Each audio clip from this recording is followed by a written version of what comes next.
Saludos. Este es el último vídeo dedicado a esta serie de los procesos ocultos o encubiertos del cambio organizacional del que nos habla Robert Marshak, en su libro. Este último elemento, esta última dimensión, es la de los factores inconscientes, de psychodynamics, las dinámicas psicológicas, las reacciones inconscientes al cambio. Es la dimensión más oculta, es también la dimensión de todas las que hemos visto, la más tabú en el trabajo, en la empresa, en los contextos organizacionales en general. Y históricamente ha sido claramente un tema tabú, aunque poco a poco va cambiando, pero todavía sigue siendo en gran medida un tema oculto, no solo porque lo es de por sí, sino porque además se le oculta, se lo deja oculto o se lo ignora o se lo aparta. Tradicionalmente, las dinámicas inconscientes son consideradas asunto dentro del contexto organizacional de asistencia, de terapia individual. En cualquier caso, un tema al que si se le presta atención o si se le debe prestar atención tiene que ser en otro momento, en otro lugar, en otro contexto, que no tenga absolutamente nada que ver con la organización. Explica Marshak que abordar los motivos racionales para cualquier cambio es un requisito de cualquier proceso de cambio, y así se entiende, así se asume y así se practica, pero tener en cuenta o al menos afirmar que se deberían tener en cuenta las dinámicas inconscientes que pueden despertarse, desencadenarse como parte del proceso del cambio, eso es considerado todavía en gran medida inapropiado. Pasa a explicar, después de esta breve descripción a vuelo de pájaro de la situación en general, pasa a explicar que pese a esta resistencia que tradicionalmente ha habido, se ha hecho mucha investigación sobre el impacto de lo inconsciente en grupos y organizaciones. No solamente en la vida de los individuos, en la vida personal de los individuos, sino también en la vida organizacional. En esas investigaciones muy numerosas ya que se han hecho a lo largo de décadas, aparece repetidamente, ¿no?, la constancia de que lo inconsciente, los factores inconscientes que forman parte de la vida del individuo y también de los colectivos, genera respuestas inconscientes a la incertidumbre generada por los procesos de cambio, ¿no?, especialmente por los cambios en la etapa en que son anunciados o en la etapa en que comienzan y durante el tiempo en que no han todavía llegado a cuajar, a solidificarse. Y puesto que lo inconsciente genera una respuesta o unas respuestas también inconscientes a esos procesos de cambio, dice Marshak, deberíamos tenerlos en cuenta.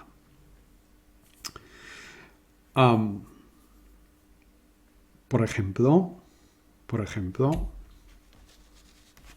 no sorprendiéndose, sino dándose cuenta de que tiene sentido, de que es algo normal, si el anuncio de un cambio, la propuesta de un cambio o el comienzo de un proceso de cambio genera respuestas, por ejemplo, respuestas de evitación o respuestas de confrontación o respuestas de congelación. O incluso si se producen lo que se denominan procesos de transferencia, es decir, de reaccionar ante la figura de autoridad en el proceso de cambio, ante el líder, sea quien sea, en cada momento puede ser alguien diferente también, reaccionar ante esa persona, la figura de autoridad, el líder, el directivo, como si fuera el padre o la madre. Esto es un fenómeno característico, típico de transferencia y además que se da con muchísima frecuencia en la vida organizacional. Bien, hay varios mecanismos inconscientes que se pueden poner en marcha, se pueden activar.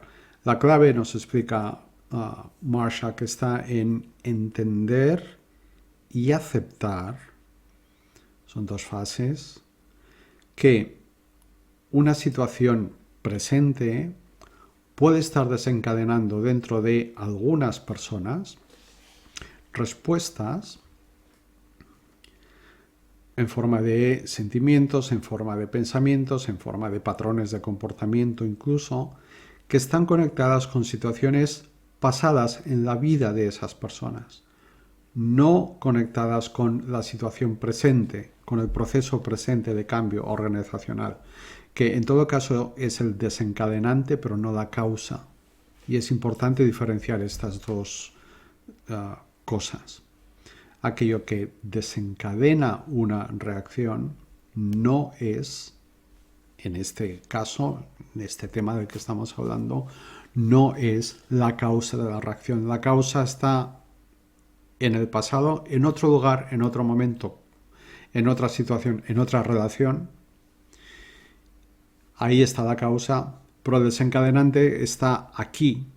Y lo que el desencadenante despierta es algo que viene de allí entonces, no de aquí ahora. Un ejemplo que es muy claro. Una coordinadora de equipo del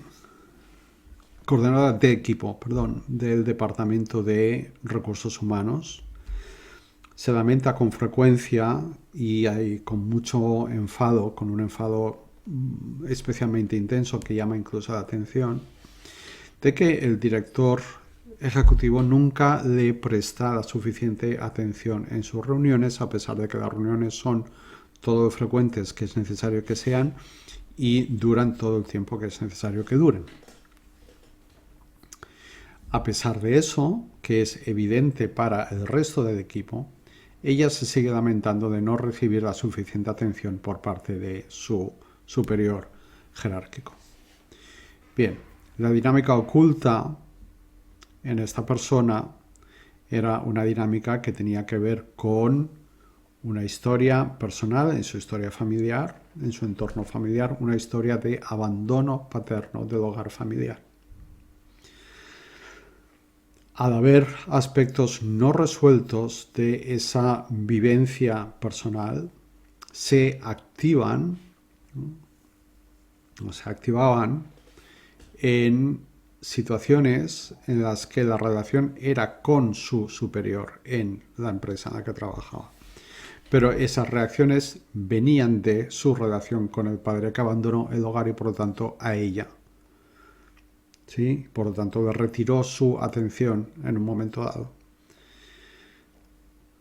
Insisto, al haber cosas no resueltas de ese tema, esas cosas pueden aparecer allí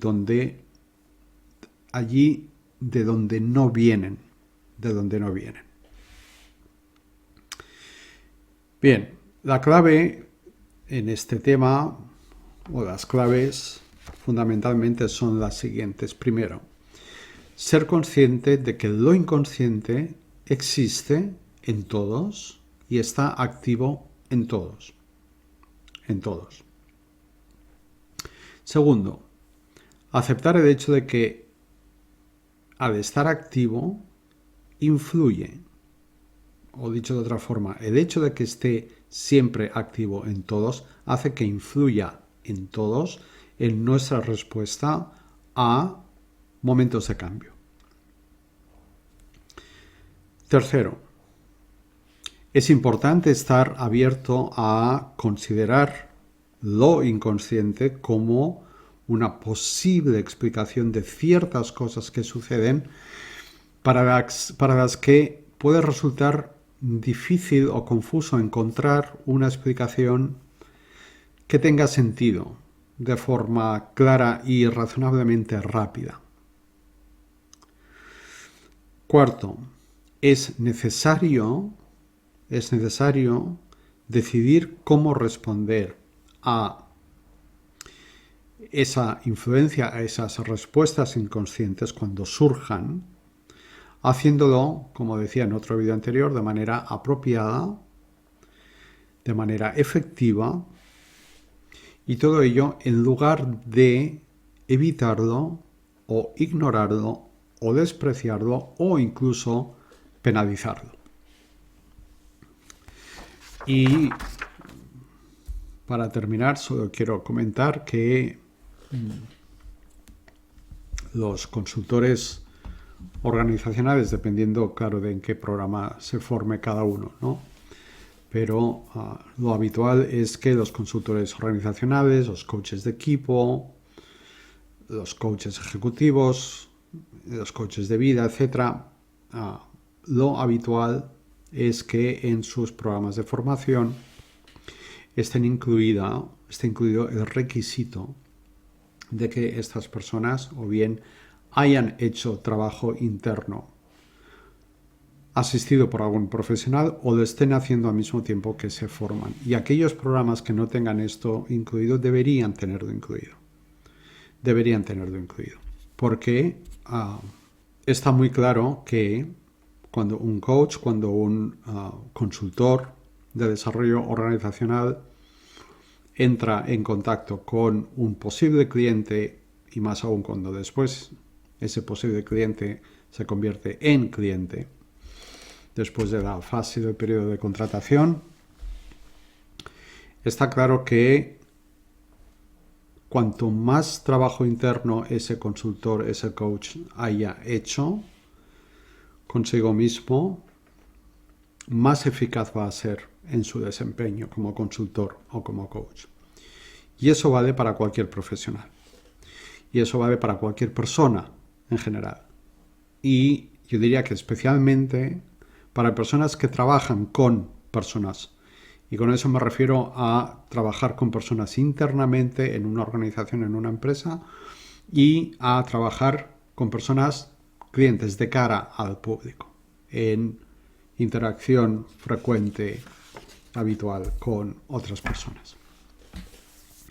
Bien, pues este es el resumen del breve capítulo que Robert Marshak dedica a este último factor oculto del cambio organizacional. Dentro de unos días prepararé unos vídeos sobre otro capítulo del libro muy interesante, muy innovador. Creo que es una de las grandes aportaciones del profesor Marshak en relación con cómo descodificar mensajes no explícitos, no abiertos en la vida, en las interacciones que se dan como parte de la vida organizacional. Muy bien, pues hasta aquí. Muchas gracias.